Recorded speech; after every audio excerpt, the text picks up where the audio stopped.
Olá pessoal, eu sou o Luiz Gustavo Pacete, editor da Forbes Tech, e hoje eu converso mais uma vez com Ana Paula Prado, CEO do InfoJobs. O nosso papo vai ser sobre retenção de talentos e como que a tecnologia pode ajudar nesse processo. Ana, bem-vinda pela segunda vez aqui. No primeiro episódio a gente conversou um pouquinho sobre retenção, apesar de ter falado sobre vários outros assuntos, e a gente entendeu que esse assunto, pela complexidade que ele tem, demanda muito mais tempo, né? Bem-vinda novamente. Obrigada, Pacete. Ótimo estar aqui de novo. Vamos aprofundar então sobre o tema. Eu estava pesquisando um pouquinho para nossa conversa e até no alinhamento aqui do papo, eu já fiquei um pouco surpreendido com um dado aqui, que a questão da escassez de profissionais e o desafio da retenção, ela não é do Brasil, né? Às vezes a gente acaba associando isso aos desafios que a gente tem aqui, mas é uma questão global. Por que ela é global? Assim, o que tem de pontos em comum aqui?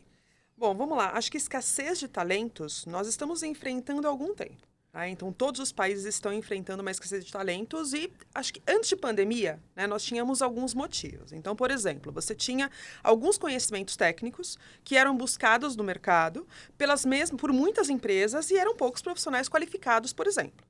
E daí você acaba lutando ali, você acaba tendo uma disputa pelo mesmo profissional. E daí você tem uma escassez desses profissionais para substituir, para entrar na sua vaga, para preencher a sua vaga, na verdade. Né? Então, esse era um dos motivos. Depois de pandemia, a gente vai um pouquinho além. Por quê? Nós estamos passando por um momento, e daí o que você disse, não só Brasil como mundo, de uma relação diferente com o trabalho. É claro que continuamos tendo uma dificuldade de encontrar profissionais com algumas competências técnicas ou comportamentais, então a gente está falando de hard skills e soft skills, né? Mas nós também temos muitas outras questões. Então, por exemplo, hoje os profissionais, eles têm uma relação com o trabalho muito diferente do que eles tinham alguns anos atrás. Cada vez as pessoas ficam menos em seus empregos. Então, isso faz com que a gente tenha sempre que buscar um profissional para preencher uma vaga. Né? E daí vem o desafio da retenção, que é muito mais interessante a gente reter um profissional do que buscar ele em mercado. Né? Eu sei que aí são diversos temas, mas basicamente é isso. Então, hoje, a relação com o trabalho fez mudar, e essa relação com o trabalho ela vem muito por uma questão de qualidade de vida, por flexibilidade. Então, quando você visa a qualidade de vida, muitas vezes você busca, na maioria das vezes, a flexibilidade no trabalho. Né? Ou você está buscando um crescimento na sua carreira, né? Um crescimento nem sempre vertical, mas às vezes horizontal, você está buscando um reconhecimento. Né? Ou você quer mudar de área. Então, são diversos fatores que fazem com que os profissionais eles não continuem dentro de uma empresa e a empresa continue tendo ali uma dificuldade para contratar. Olha, como você disse, assim, é uma caixinha e tem vários temas que a Vários gente vai itens. puxando. Eu vou puxar alguns aqui, começando pelo básico, que, né, as soft skills e as hard skills. E aí, esse é um assunto que a gente sempre falou muito, que sempre aparece nessa conversa, mas que também traz muitas dúvidas. Primeiro, qual que é o... Vamos começar pela parte técnica. Por que e aí já trazendo um pouquinho para o Brasil, por que a gente segue com esse déficit, com esse desafio de formação técnica? Assim, onde está? É claro que a gente vai para a educação, mas por quê? Onde que a gente não consegue resolver esse problema? A gente tem um problema de educação, né, generalizado aqui no Brasil. Então, a gente sabe que ainda não conseguimos aproveitar a formação de todos os profissionais que nós temos formados. E nós temos ainda muitos profissionais, muitas pessoas que não têm formação técnica. Tá? E daí eu estou falando de formação, de escolaridade mesmo. Né? A gente sabe que muitos brasileiros ainda não têm uma escolaridade suficiente para assumir determinados postos, né? Por falta de oportunidade mesmo. É uma questão muito do nosso país, da falta de oportunidade que nós temos com a nossa população. Né? Então, acho que esse é um ponto principal quando a gente fala sobre hard skill. Né? Então, quando você dá uma oportunidade, quando a pessoa ela tem uma oportunidade de fazer um curso técnico, ela vai, sim, ter essa possibilidade e vai abrir caminhos. Ana, essa pessoa ela pode ir atrás desse conhecimento? Claro. A gente sempre pode também ir atrás do conhecimento. Então, os jovens, eles podem buscar conhecimentos. Hoje nós temos diversas maneiras aí de buscar o conhecimento. Né? Então, escolas ou cursos que estão online, que são gratuitos, isso também nos ajuda a ter mais conhecimento técnico e nos inserirmos no mercado de trabalho, né? Então, esse é um fator aí de hard skill que é uma dificuldade. E daí nós temos algumas áreas específicas que a gente fala que são alguns profissionais que são moscas brancas, né? Então, você tem poucos profissionais agora, por exemplo, formados em inteligência artificial e que estamos agora num boom de inteligência artificial. Então, você tem menos profissionais do que vagas. E daí você tem aquele apagão de profissionais e você acaba tendo uma escassez desse perfil de profissional. Então, também é muito importante a gente estar atento, né? Quais são as oportunidades do momento, no que eu posso me aprimorar, o que eu posso me formar para que eu consiga alcançar essas oportunidades. Não sei se eu te respondi, Pacete, respondeu mas e me trouxe um outro item. Eu vi que você está aí, ó, refletindo. Você me trouxe o item de inteligência artificial que eu estava só esperando para aparecer o assunto, mas eu já volto no que a gente estava falando de formação, mas deixa eu pegar a questão da inteligência artificial para falar de formação baseado em sazonalidade. E aqui é uma dúvida e também é uma percepção de um desafio que existe aqui. Quando a gente fala de inteligência artificial, e que é o assunto do momento, né? Eu estou chamando de uma formação sazonal, a gente tem várias outras tecnologias. Tem um risco aqui, talvez a empresa, as lideranças possam ter medo. Tá bom, estamos falando de inteligência artificial. Eu tenho medo de investir e formar esse profissional e passar essa onda, né? Ou qual que é o desafio entre equilibrar o que é sazonal, o que é passageiro, o que vai ficar? Me parece que no meio de tanta tecnologia e de tanta formação, tem esse desafio também, não tem? Tem, e você trouxe uma coisa também super importante, que a formação técnica, ela nem sempre é uma responsabilidade do profissional. Não só dele. Na verdade, a empresa ela pode contribuir para essa formação técnica. Então, se eu tenho uma escassez de um determinado profissional, né, eu posso sim, né, arcar ou contribuir para que essa formação aconteça. Mas vamos lá, falando sobre sazonalidade. É claro que aqui nós estamos vivendo um momento de incertezas, né? Nós estamos num constante movimento. Nós temos mudanças muito rápidas acontecendo, né, o tempo todo. Mas eu acho que quando você parte da incerteza, você ficar paralisado não é o melhor caminho, né? Então, de fato, pode ser que seja sazonal você conhecer mais ou você ter uma especialização em inteligência artificial.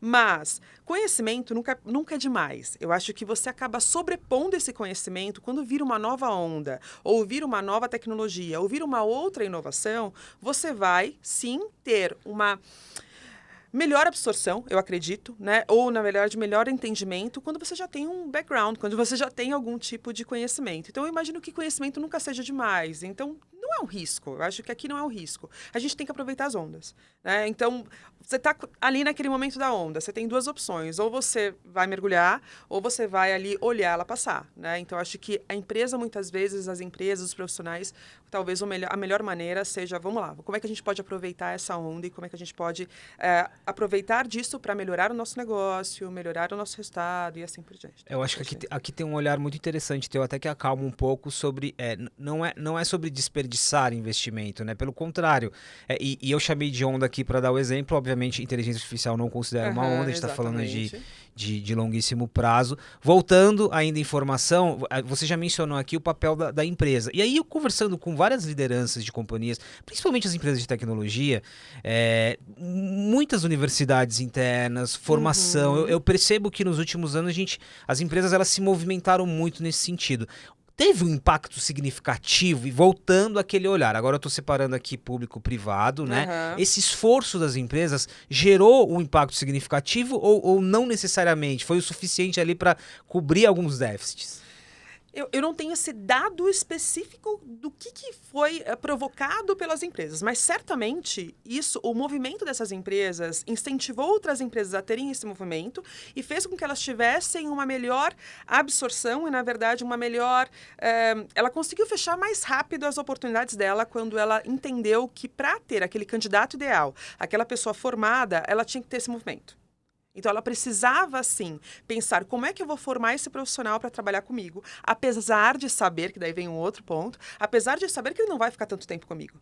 Ele não vai ficar 10 anos trabalhando comigo, porque essa não é mais uma prática dos profissionais. Eles não ficam 10 anos numa empresa, né? Então, é uma carreira com um tempo diferente, né? Então, as empresas elas perceberam que esse era um movimento interessante. E a gente vê isso cada vez se intensificando mais. Então, apesar de eu não ter esse dado certo, eu posso dizer que me parece que está dando certo para essas empresas, né? Tem funcionado, na verdade, para essas empresas. Antes de falar de soft skills, aqui tem lá no início do nosso papo, eu já estava pensando nisso e agora você deu esse exemplo.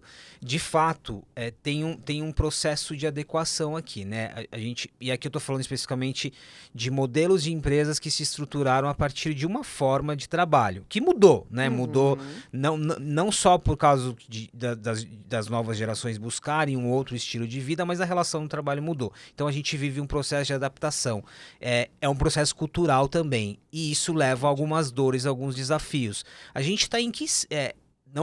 a gente não pode generalizar isso, mas quando a gente olha para o desafio que é esse processo, essa mudança nas empresas, que estágio que a gente está? A gente está num estágio ainda de descoberta, de dores, de muita lucidez das empresas. Que estágio é esse? Porque eu percebo que é uma transformação cultural, ao mesmo tempo que tem o dia a dia, tem o presente. É muito complexo, né, quando a gente expande. Sim, eu acho que nós estamos ainda no estágio de descobertas. Tá? E daí é muito o meu sentimento, tá, Pacete? Então, eu vejo que, por exemplo, há pouco tempo atrás, nós vimos as empresas, todas elas declarando que... Todas não, né? Muitas das empresas devolvendo seus escritórios, dizendo que não voltariam para o modelo presencial, dizendo que ficariam o tempo inteiro ali no remoto. E depois nós vimos um movimento de, poxa, vamos lá, vamos para o modelo híbrido, e agora a gente vê várias empresas voltando para o modelo presencial. Nós estamos no momento em que nós estamos conhecendo, nós estamos descobrindo alternativas quanto a esse formato de trabalho, e daí eu estou falando, claro, que eu trouxe um exemplo aqui sobre modelo de trabalho, mas não só no modelo de trabalho, né, mas na forma como nós lidamos com os nossos colaboradores, né, então acho que quanto à cultura, tudo isso nós estamos no movimento de redescoberta, na verdade, nós estamos redescobrindo ou reinventando algumas coisas para que a empresa, de fato, ela funcione e para que essa relação entre colaborador e empresa funcione muito bem, né? Para que a gente consiga gerar ali o engajamento, que é o que a gente precisa para que esse resultado ele aconteça. Olha, porque por mais que a gente cobre aqui, quem tá de fora, eu digo que eu não tô na linha de frente, mas quem tá do lado de fora, a gente às vezes cobra aceleração, rapidez das empresas, mas são estruturas que são estruturas grandes, complexas, né? Não só em termos, a gente fala muito de quebrar os silos, mas quebrar a verticalização, mas são estruturas não só nacionais, né? São estruturas multinacionais. A gente tá falando de algo muito complexo aqui, por isso que tá tudo acontecendo ao mesmo tempo. Soft skills, então a gente falou sobre hard um pouquinho, soft skills. Aqui eu tenho muita curiosidade, porque de novo, me parece que essa é uma discussão muito presente já há algum tempo. E aí, como formar soft skills? Esse é um assunto que apareceu, que a gente discutiu, que a gente até começou a trabalhar de uma forma um pouquinho, digamos, até científica, né, na formação interna das empresas, mas do que a gente está falando quando a gente está falando de soft skills? A gente está falando sobre o comportamento, muitas vezes, né? Como é que a gente lida frente a alguma adversidade ou como é o nosso estilo, né? Muitas vezes. Então, por exemplo, se a pessoa ela é uma pessoa curiosa ou se ela não é uma pessoa curiosa, curiosidade, por exemplo, é uma soft skill muito, muito importante, né? Quando a gente fala sobre conhecimento e sobre esse mundo, né, novo o tempo todo, de muitas mudanças, então você ser curioso, por exemplo, é importante. Mas como é que você faz para desenvolver soft skills? Em primeiro lugar, você tem que ter conhecimento, né? Então, assim, quais são as soft skills e você tem que ter conhecimento de quais são as soft skills e daí a gente vai para um outro conhecimento que é o autoconhecimento. Porque você tem que se conhecer para saber quais são as suas competências comportamentais que devem ser citadas ou que você geralmente utiliza no seu comportamento habitual, né? E se você precisa desenvolver alguma outra a mais. E soft skills, elas podem ser desenvolvidas, né? Você pode entender ali o que você precisa, qual a habilidade que você quer desenvolver para que você consiga se empenhar em desenvolver, porque é comportamento, né? É claro que é menos prático do que falar sobre conhecimento técnico. Porque conhecimento técnico a gente sabe exatamente como é que a gente adquire. Apesar de termos formatos diferentes de aprendizado, é um aprendizado que a gente está muito familiarizado.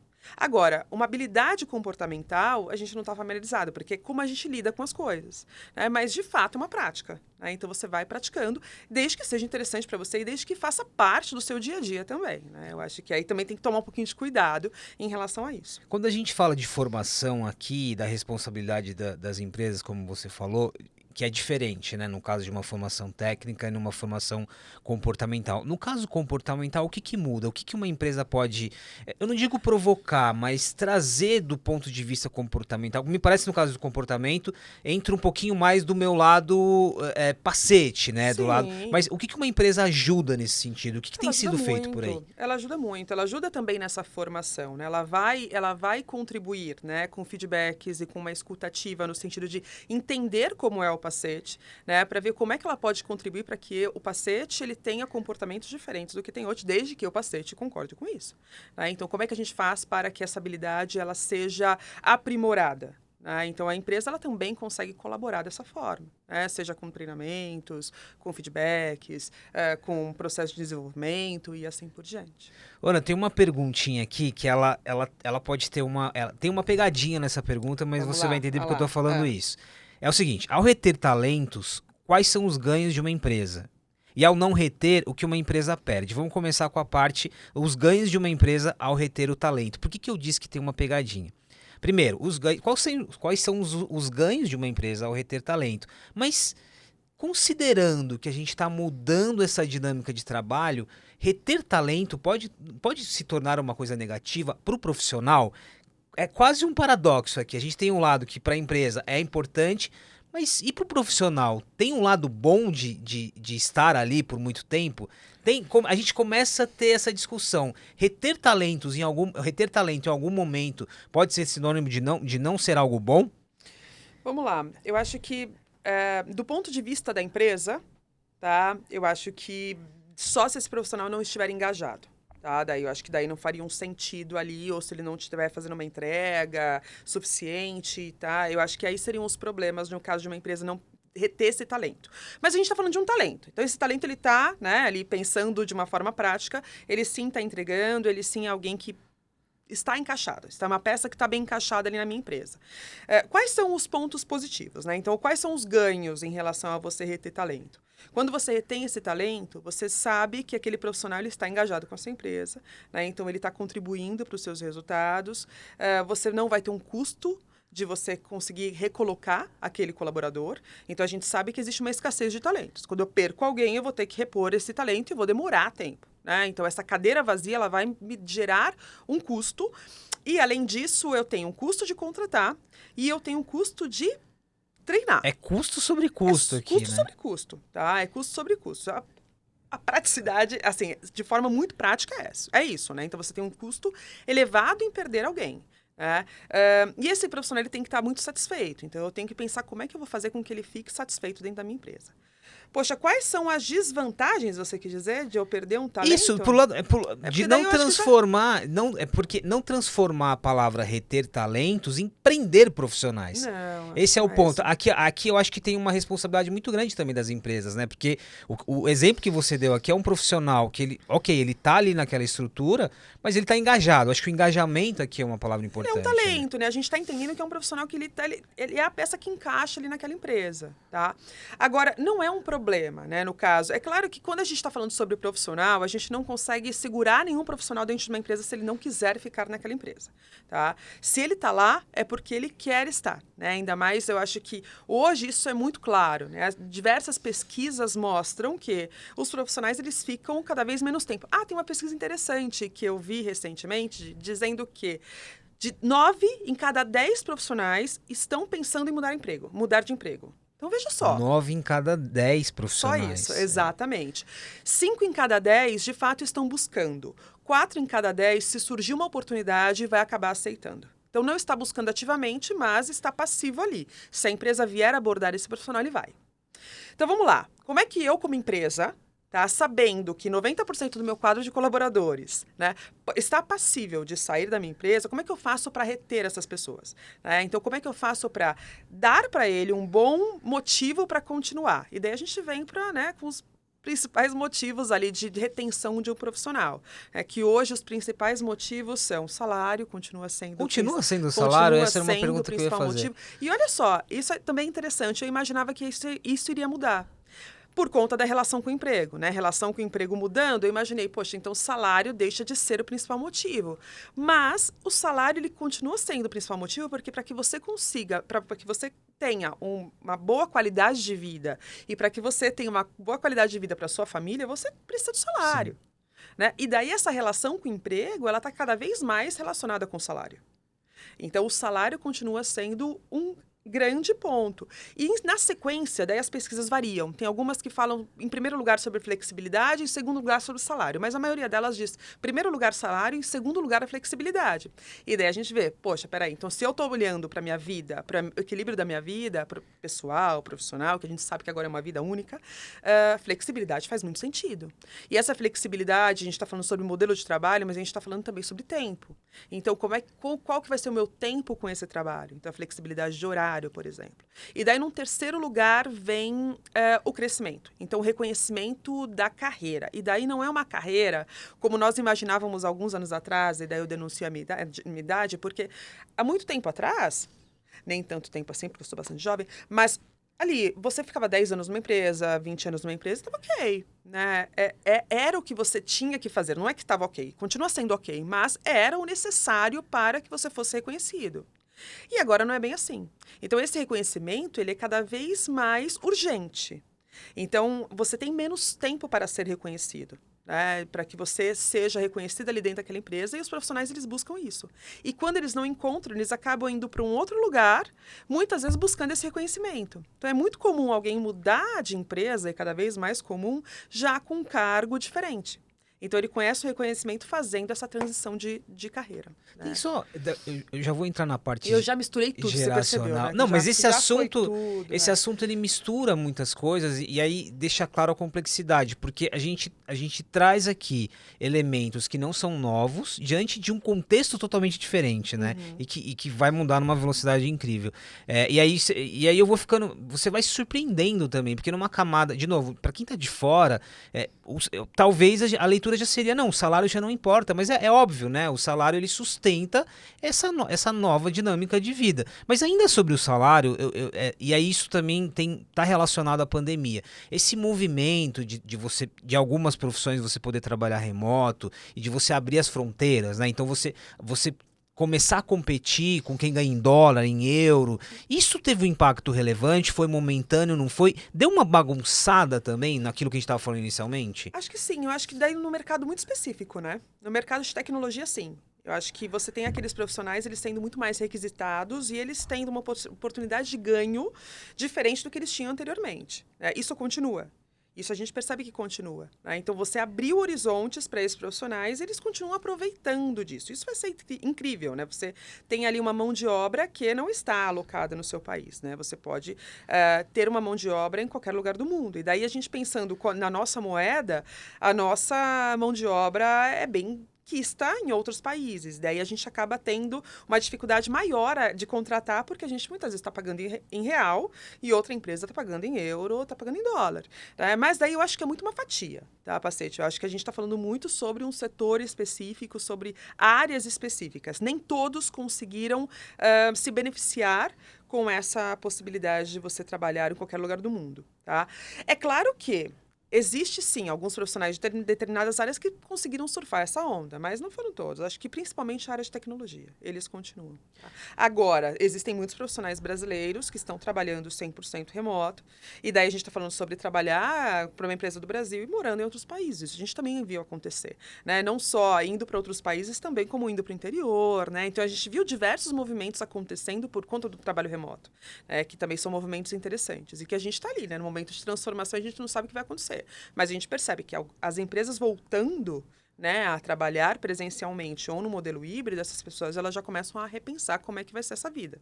Olha, essa parte de modelo também ela é absolutamente complexa. Eu acho que mesmo a gente está quase 4 anos aí do início da pandemia, não dá para dizer ainda o que aconteceu, mas o que você consegue identificar de perfis, assim? Como que as empresas estão se encontrando em relação a adotar modelos? Me parece que muitas empresas voltaram, outras se encontraram.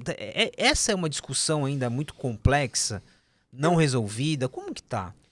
Eu acho que é uma situação complexa para a maioria das empresas. Tá? Para a maioria das empresas ainda é uma situação complexa. Eu acho que elas ainda não têm 100% de certeza como é que vai ser daqui a 3 anos. Estou falando médio prazo e longo prazo. Curto prazo a empresa ainda consegue definir. Tá? Mas médio prazo, longo prazo, eu acho que fica uma indefinição. Né? Então, as empresas ainda estão pensando, ainda estão refletindo o que faz mais sentido para o negócio. Né? No final das contas, você tem que pensar o que faz sentido para o negócio, pensando em tudo. Né? Na retenção daquele colaborador e também no resultado no final, né, do mês ou do ano. Então, tudo isso deve ser levado em conta. Não é à toa que a gente vê movimentos, né? A gente viu os primeiros movimentos que foram muito falados na mídia no ano passado, por exemplo, de empresas de tecnologia que, né, que estão em mercados diferentes do Brasil e que voltaram para o modelo presencial, né? E a gente viu tudo E que foram as qual foi a primeiras repercussão, também, né? exatamente. Daí você fala, peraí, mas eu não imaginava que a empresa de tecnologia fosse uma das primeiras a ter, né, essa volta para o modelo presencial. E aconteceu, né? E essas empresas, elas continuam dizendo que está lá, elas estão naquele modelo e elas reafirmam. Você tem um risco de perder mais talentos? Você tem um risco de perder mais talentos. Mas daí você tem uma questão de marca empregadora também, que ajuda muito a você atrair outros talentos para trabalhar naquela empresa. Mas daí você atrai esse profissional, ele fica por um tempo menor, e daí por isso que a gente começa, esse tema ele começa a mesclar, né? Então, você consegue atrair aquele profissional por uma questão de marca empregadora, aquele profissional aceita uma oportunidade, ele trabalha por um tempo, e daí ele percebe que, não, peraí, a flexibilidade para mim fazia muito sentido e eu não quero continuar nesse modelo.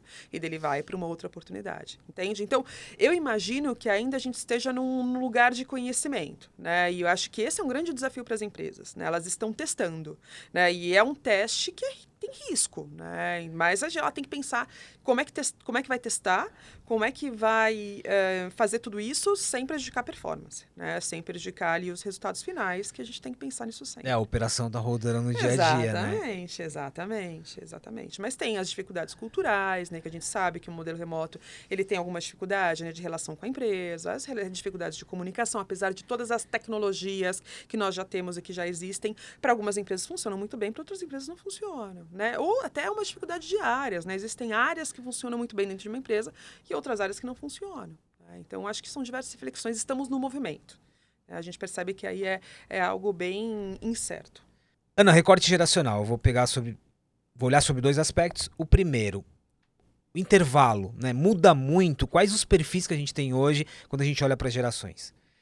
Nós estamos num momento, Pacete, muito interessante, porque a gente tem 4 gerações diferentes trabalhando na mesma empresa. Então, nós temos uma diversidade geracional muito bacana, tá, hoje.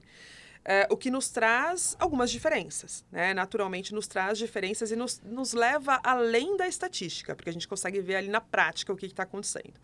Mas, de uma forma geral, a gente via anteriormente que os profissionais acima dos 40 anos, eles ficavam mais tempo nas empresas, tá? Porém, agora a gente tem alguns outros recortes que a gente consegue trazer. Então, profissionais de 50 até 60 anos são profissionais que ficam 10 anos, em média, nas empresas. Os profissionais que estão entre 40 e 50 anos, esses profissionais, eles tendem a ficar menos de 10 anos, mas estão muito próximos disso. Tá?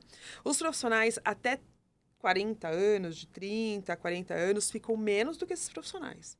Ou seja, quanto menor a geração, menos tempo essas pessoas ficam no trabalho. Porém, na verdade, porém o que a gente observa é que todos os profissionais de todas as faixas etárias, eles estão ficando menos no trabalho.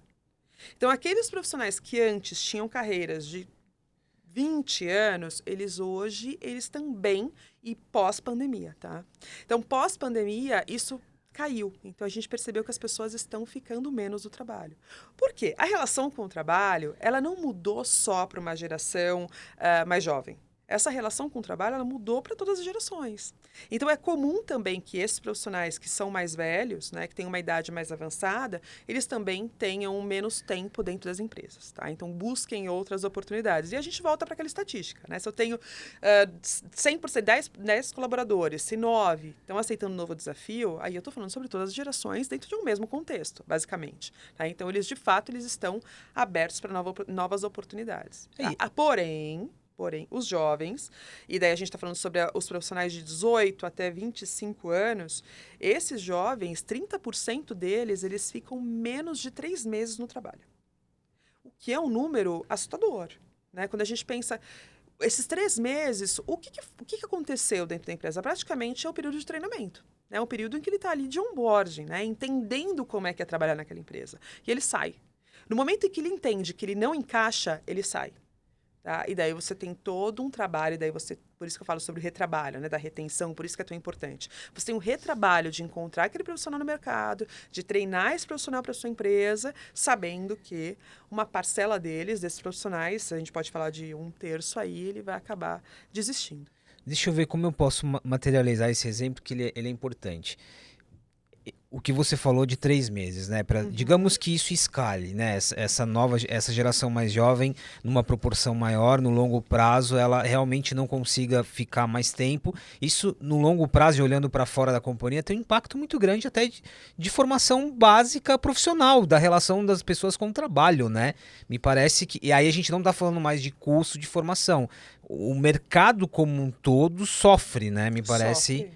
Bastante preocupante. Exatamente. Eu acho que aí também vem um outro desafio da escassez de talentos, né? Então, você tem uma dificuldade muito grande em reter essas pessoas, né? E por isso que daí você entra com todos aqueles...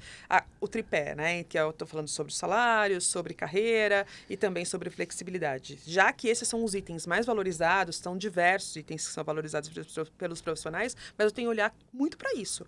Para que esse profissional... ele não tenha para que a gente não tenha uma evasão, para que esse profissional ele não saia, né, caso ele faça sentido, para que ele continue na minha empresa.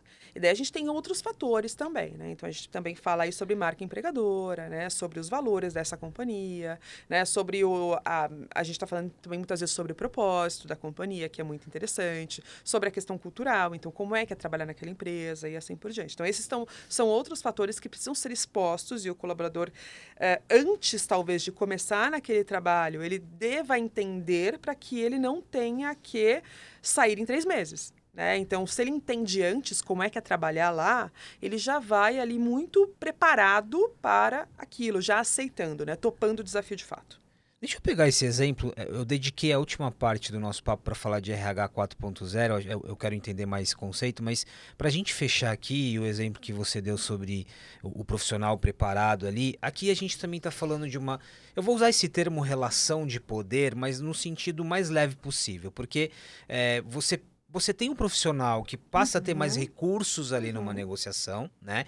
Ele se empoderou de uma certa forma, e você tem a empresa do outro lado que continua tendo as suas ferramentas. Aqui a gente tem a necessidade também de equilibrar essa relação, né? Qual que é o desafio para os dois lados, para que a gente não tenha, não ultrapassar os limites aqui, nem o profissional, às vezes...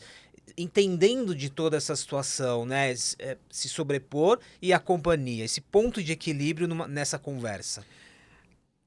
Assim, é super interessante o que você traz, que realmente essa relação de poder, ela equalizou. Né? Nós estamos num momento em que você tem uma relação de poder muito similar, né, entre o colaborador e a empresa, o que é super interessante. Pensando do ponto de vista do profissional, acho que cada vez mais o profissional ele sabe que ele é responsável pela carreira dele, ele é responsável pelo próximo passo dele. Né? Por muito tempo a gente viu os profissionais responsabilizando as empresas pelo próximo passo dele. Né? E agora ele sabe que ele tem esse poder, então ele consegue se movimentar muito mais, né, muito facilmente ali. Tá? Claro que depende de todas as áreas e tal. E para a empresa é bem difícil ver isso, né? Porque ela tem que escutar muito mais, né? Ela tem que entender muito mais, ela tem que ter uma liderança muito humana, né? Para entender qual que é o outro lado e para conseguir flexibilizar e para conseguir encontrar esse ponto de equilíbrio. Né, para que essas relações elas sejam duradouras, porque senão você não tem relações duradouras, e não tendo uma relação duradoura, a gente entra ali quais são todos os pontos que são bem prejudiciais quando a gente fala de falta de retenção, né, de talentos. Mas vamos lá, eu acho que qual que é o ponto que a gente tem que se preocupar? Profissional, né? Profissionalmente, eu acho que é interessante você pensar em algum tipo de estabilidade. Eu não estou falando sobre 10 anos, né? Eu estou falando sobre você fazer movimentos muito consistentes na sua carreira. Movimentos em que você consiga justificar e que façam sentido para você. Você movimentar a cada 3 meses, talvez não faça tanto sentido para você quando a gente pensa num prazo de 2 anos. Qual vai ter sido a sua experiência? Qual que vai ser a consistência da sua experiência profissional para que você consiga continuar se vendendo no mercado de trabalho? Né? Porque, apesar dessa relação ela estar equilibrada, a gente precisa pensar numa venda dos dois lados, né? Então, como é que eu, como profissional, eu consigo me vender quando eu tenho uma falta de estabilidade muito grande? Olha, isso aqui é importante, principalmente para quem está do lado do profissional. Não existe mais um número mágico, existe um período que faz sentido dentro da minha trajetória. Você tem que justificar porque existem motivos, e se os motivos forem consistentes, está tudo bem. Né? Porque você pode contar. Poxa, olha só, eu fiz esse movimento porque fazia sentido para mim naquele momento, eu estava pensando numa transição de carreira, eu queria experimentar isso e tá tudo certo, né? Mas a gente tem que pensar, é consistente? Eu consigo explicar? Né? Ou eu tô indo pelo simples fato, todas as vezes, por um aumento de X reais. E daí vai ficar mais difícil um pouco de eu explicar, né? Tudo bem, a gente tem que buscar ganhar mais, né? Mas a gente também tem que pensar quais são os efeitos, né? O que pode me prejudicar nisso no futuro. Então, acho que esse é um ponto quando a gente pensa no ponto de vista do profissional. Faz sentido para você? Muito sentido, muito sentido. E daí a gente tem que pensar a empresa. Né? Agora, para a empresa, quais são os desafios dela? Ela tem que pensar como é que ela vai conseguir reter aquele cara e reter a pessoa que faz sentido para ela. Né? Então, ela tem que conseguir ali manter aquele profissional engajado, né? Entregando, querendo fazer pela empresa, né? Sendo desafiado, sendo reconhecido. Né? Salário é um dos pontos de reconhecimento, na verdade. Né? O ser reconhecido não é só uma questão de carreira. Né? Você também tem um ponto de salário. Por isso que o salário é tão importante. É para a gente custear a nossa vida, mas também o salário está muito relacionado com reconhecimento. Né? Então, a empresa ela tem que pensar nesses pontos e entender, né, o porquê que ela está perdendo esses profissionais, né, e tentar equalizar, tentar resolver isso para não perder tanto. Ana, tá muito claro aqui, desde que a gente está conversando, que esse desafio ele não está associado a uma área específica, né? É um desafio estrutural, vai do CEO a qualquer liderança, mas o RH ele tem um papel aqui importante, um papel que vem mudando, já mudou muito, e aqui a gente esbarra no conceito de RH 4.0, um conceito que passa por várias outras áreas, mas o que é esse RH 4.0? Acho que você traz um fator que é super relevante, que essa é uma preocupação de todos dentro da companhia. Né? Então, se a gente está falando que essa é uma preocupação desde a direção, né, até as pessoas, então como é que a gente faz para envolver, né, esse RH com a direção? Então, em primeiro lugar, a gente tem que pensar que o RH ele tem que estar muito alinhado com o negócio. Né? E ele tem que ter autonomia e ele tem que ter conhecimento dos próximos passos do negócio, porque ele de fato consiga atuar de forma relevante, para que ele consiga de fato colaborar para os próximos passos. Tá? Quanto a pessoas. Então, a gente aqui está falando sobre analytics, então People Analytics, a gente está falando sobre experiência de colaborador, a gente está falando sobre retenção, a gente está falando sobre contratação, a gente está falando sobre diversos temas que estão ali dentro desse RH 4.0 para, de fato, ele ajudar dentro dos negócios e para que, de fato, essa não seja só uma preocupação, né, mas que também seja uma atuação permanente para evitar qualquer tipo de problema. Tá? Então, acho que eles precisam estar muito alinhados com o negócio, tá? Para que a gente consiga evitar qualquer tipo de problema. É um nível de inserção muito alto, né? Até porque Sim. Eu estou pensando aqui de autonomia, de confiança. É muito comum a gente ver, né, e é muito triste também, é comum e não bom, tá? Nós vermos direções que não confiam no RH. Então, o RH está ali cuidando de temas que são superficiais dentro da companhia, sendo que ele poderia, sim, ajudar em temas muito importantes, como, por exemplo, retenção e contratação. Tá? Se pessoas, a empresa lá funciona a partir de pessoas. Né? Então, isso, de fato, deveria ser muito relevante. O RH ele deveria estar inserido nos principais comitês, nos principais assuntos, né? Justamente para que você consiga ter próximos passos consistentes. Absolutamente estratégico, né? Exatamente. E naquela parte que a gente estava falando sobre novos escopos, sobre sazonalidade, e quando você fala de People Analytics, sim, é um desafio.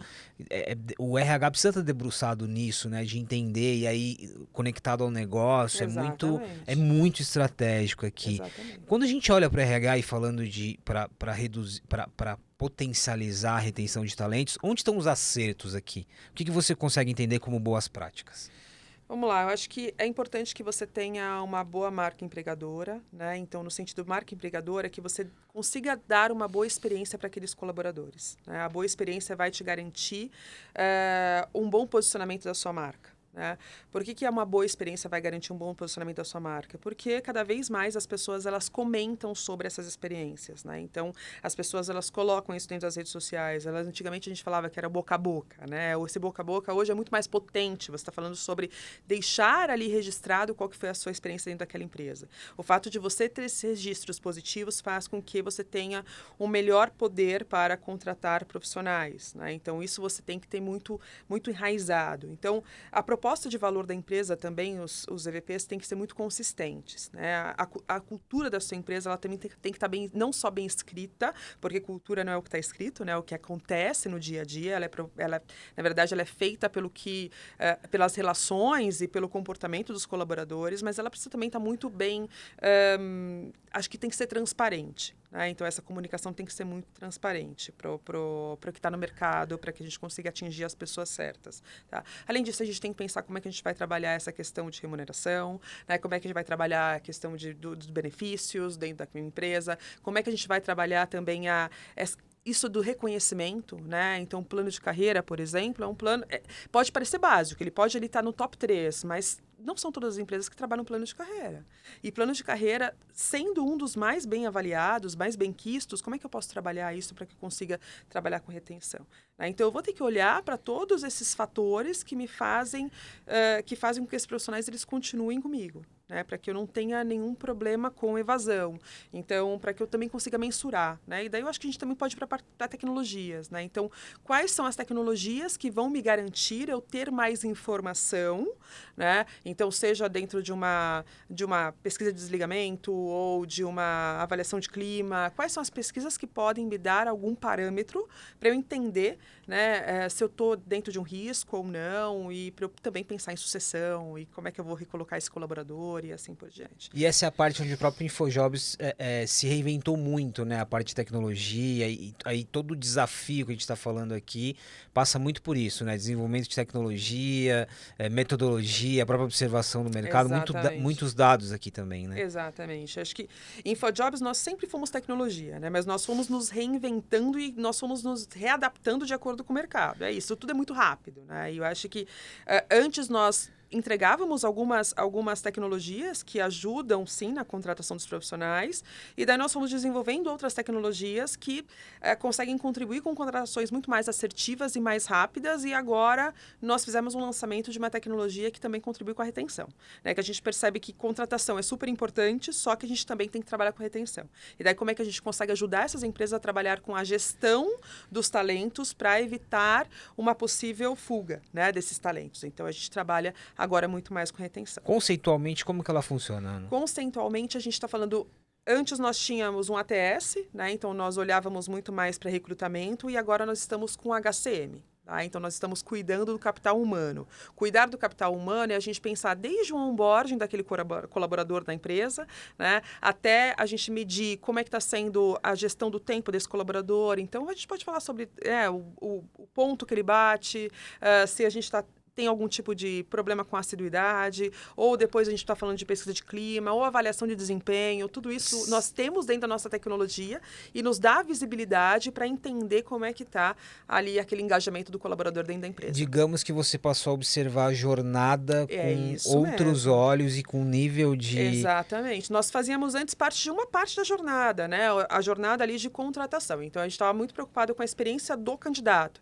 Agora, a gente olha a experiência do candidato, e experiência do colaborador, porque a experiência do colaborador ele começa com a experiência do candidato, né? Tá tudo na verdade conectado. Então a gente vai até o offboarding dele, né? Nós vamos até o momento em que ele sai da empresa. Então a gente consegue ele contribuir com toda a tecnologia até esse offboarding. E aí, pegando todo esse contexto, né, a gente está falando de alguns anos já, no caso de InfoJobs, que em essência é uma empresa de tecnologia, como que foi a necessidade dessa reinvenção? Realmente, né? InfoJobs teve que se reinventar. Eu acho que nós fomos, na verdade, nos adaptando ao movimento de mercado. Nós sempre fomos tecnologia, nós sempre lidamos muito com recrutamento. Então, desde o princípio, há 19 anos atrás, nós estávamos trabalhando com recrutamento, tecnologia para recrutamento. E a gente foi entendendo que a gente precisava evoluir as nossas soluções tecnológicas. Então, nós fizemos o lançamento do PandaPé, que é o nosso ATS, e há 2 meses atrás, na verdade, no mês passado, nós fizemos o lançamento do nosso HCM, então o PandaPé HCM. HCM remete ao quê? É uma sigla? Human Capital Management. Então, nós estamos falando sobre um gerenciamento do capital humano. Gerenciamento do capital humano é a gente falar sobre a jornada do colaborador dentro da empresa, tá? Basicamente, eu vou olhar para aquele colaborador desde o onboarding, tá? Até o offboarding. Então, no onboarding, eu vou olhar o que ele precisa treinar, o que ele precisa saber no meu onboarding, como é que eu vou configurar isso para que ele tenha um onboarding digital, mas que também seja muito, muito relevante para ele, né? Dentro daquele momento de onboarding mesmo na companhia, com os dados mais importantes. Depois eu vou olhar também para tempo, gestão de tempo desse colaborador. Então, ponto, férias, ausências, tudo isso eu vou olhar também dentro desse sistema. Eu também tenho avaliação de desempenho.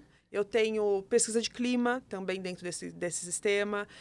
Então, eu tenho diversos recursos ali que vão me ajudar a construir a jornada desse colaborador. Eu tenho uma rede social corporativa, a comunicação é um baita desafio, né? Então, como é que eu faço para ter uma comunicação integrada dentro de uma plataforma, para que as pessoas se comuniquem, para que a gente consiga ali trabalhar com colaboração, com interação entre os colaboradores, então tem uma rede social colaborativa. Então, são diversos recursos, olhando muito para essa jornada do colaborador dentro da empresa. Por exemplo, a autonomia do cliente é total. Ele tem a ferramenta, utiliza e aí ele toma uma ação. Como que funciona? É dele, exatamente. Assim, é um software mesmo, então ele vai fazer toda a configuração, ele vai fazer o upload dos colaboradores dele e a partir daí é ele quem gerencia. Então o RH ele faz o gerenciamento de todas essas etapas, de todos esses momentos dentro da plataforma, mesmo de forma muito autônoma.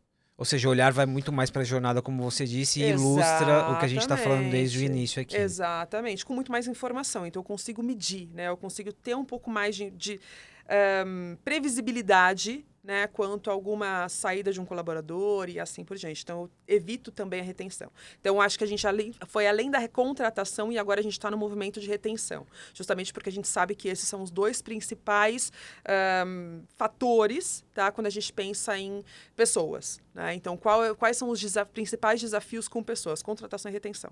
E hoje a nossa tecnologia ela contempla esses 2 fatores. Ana, eu ficaria aqui mais 4 episódios porque eu gosto muito desse assunto, eu gosto muito de conversar com você. E eu tenho uma perguntinha bônus pra gente terminar, que a gente não pode terminar sem ela, e você sabe qual é inteligência artificial. No outro episódio a gente falou um pouquinho mais sobre esse assunto, mas aqui mistura um pouquinho da executiva e um pouquinho da profissional que se debruça sobre o tema trabalho e futuro. É interessante, parece um paradoxo, né? Uhum. Nesse momento a gente está falando de escassez, a gente está falando de desafio de reter um profissional e do outro lado aqui da inteligência artificial, que ainda tem uma série de discussões, a gente está falando sobre ter trabalho, sobre máquinas substituindo homens e mulheres. E aí, né? Como que você vê parece um paradoxo, mas o ponto de equilíbrio dessa discussão? A gente não combinou essa pergunta, mas ela é interessante para terminar, né? Ela é interessante. Eu li recentemente o relatório do Fórum Econômico Mundial, falando sobre trabalho, sobre o futuro do trabalho, e achei bem interessante, né? Que o que vai mudar, né, é claro, né, de novo, eu acho que aqui é um estudo, né, mas mostra, e para mim fez sentido, que o que muda é a forma como nós trabalhamos, né? Nós vamos ter menos trabalho operacional, então esse trabalho que hoje ele é completamente operacional, ele deixa de existir, e a gente passa a ter trabalhos muito mais criativos. Então, você utiliza muito mais a criatividade dentro do seu trabalho. Então, é um movimento de adaptação. Então, eu vejo que aqui nós estamos num momento de transformação, mas nós vamos nos adaptar. Nós vamos acabar tendo outros tipos de trabalho. Eu acho que a inteligência artificial ela não vem para nos substituir. Ela vem para substituir, talvez, um trabalho operacional, né? Como eu li, né? Mas não todo o trabalho de uma forma geral. Nós vamos continuar, sim, sendo úteis, né? E eu acredito muito nisso, sendo úteis, mas com muito mais tempo para a nossa vida, talvez, criativa, né? E essa criatividade também vai ser estendida para o trabalho. Não sei se eu consigo te responder, mas não me dá medo. Na verdade, eu acho que é uma questão de adaptação, é uma novidade. E eu acho que a gente sempre lida com o novo de uma forma como, uau, que medo, o que vai acontecer? Mas é uma novidade, então a gente vai ter que se adaptar e vai ter que conhecer, e vai ser algo novo e vai dar tudo certo no final, sabe? No final, acredito de fato que vai dar tudo certo. É interessante essa questão do medo, porque. E mesmo quando a gente fala o nosso papo até aqui, né? Que pode assustar um pouco, mas a gente percebe que é tudo, é muita coisa ao mesmo tempo, né? Então, se você for ter medo, para o mundo que eu quero Paralisa. descer, são muitas coisas interligadas e, de fato não é só sobre trabalho, não é só sobre inteligência artificial, é sobre a vida em si. Eu não queria super agradecer pelo papo, de novo reforçando o quanto que eu gosto de falar sobre esse assunto, porque é a camada de tecnologia junto com comportamento, com sociedade, com trabalho. Muito obrigado, viu? Obrigada a você. Foi pergunta bônus mesmo, né? Assim, vamos ver se eu consigo responder bem, mas muito obrigada, viu, pelo tempo. É Obrigada isso. pelo papo. Muito obrigado. Eu conversei com a Ana Paula Prado, CEO do InfoJobs, sobre retenção de talentos e como a tecnologia pode ajudar nesse sentido. E continue aqui semanalmente com conteúdos exclusivos.